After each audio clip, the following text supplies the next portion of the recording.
Mga kagala, ito ako no, sa may lugar ko sa Novaliches. Ayan o.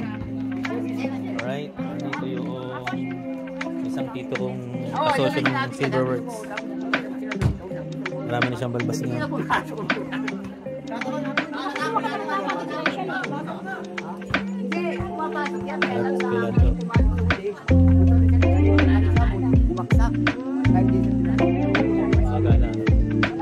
Ito yung isa sa paborito kong uncle.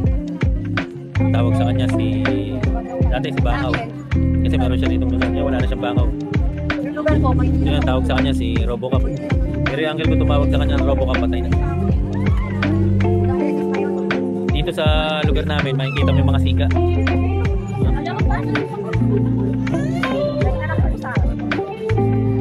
Ang mga sika rito makikita mo yung mga tattoo, mga nakakatakot.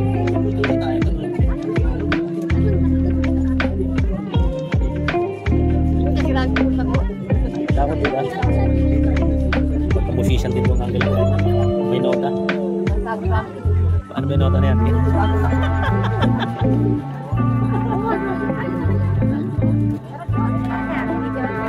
Video.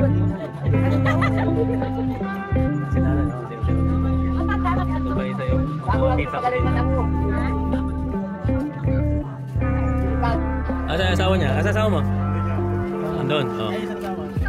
Pag pupunta ka sa Angeles, kailangan magpapakabait ka ron.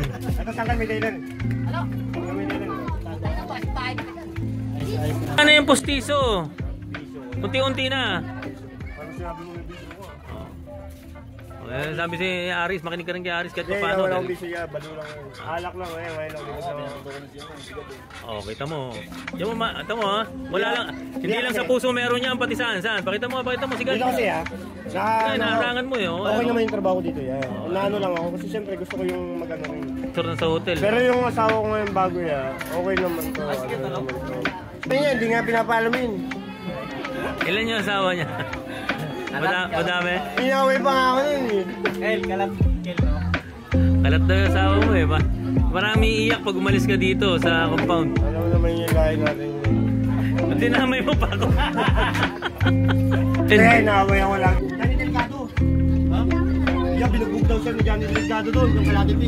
Sino? Tangina, pinasubig na pa sila kay Mario, sila Buri. Naganap sila doon ng ano. Kalalasingan natin siya ng trip. Bato pa lang siya ng bote. Si Ningin niya, Johnny Delgado yung mukha. Oo. Ayun yung sinabi niya. Nakakuha ng mga justisya. Binugbog siya. Si Johnny Delgado nga din binugbog sa kanya. Yung photographer, yan ang binuhay niya sa kanyang pamilya dati. Kaya ilahi namin, lahi kami photographer. Nong, yan yung bilang pagka pipicture ka para maganda. Click agad. Pag umabot ng 3, kikilos na. Okay, thank you Nong, thank you ha. Love you Nong, love you. Banji, thank you ha.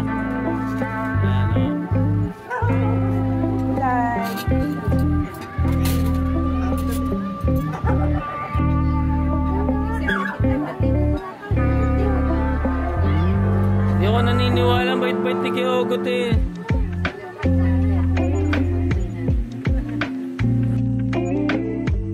At yun na nga mga kagala. Ayan ang mga litrato namin kasama ko mga pinsang buhat ng aking mga uncle. Shoutout po kay Ate Banji, nagpapabate.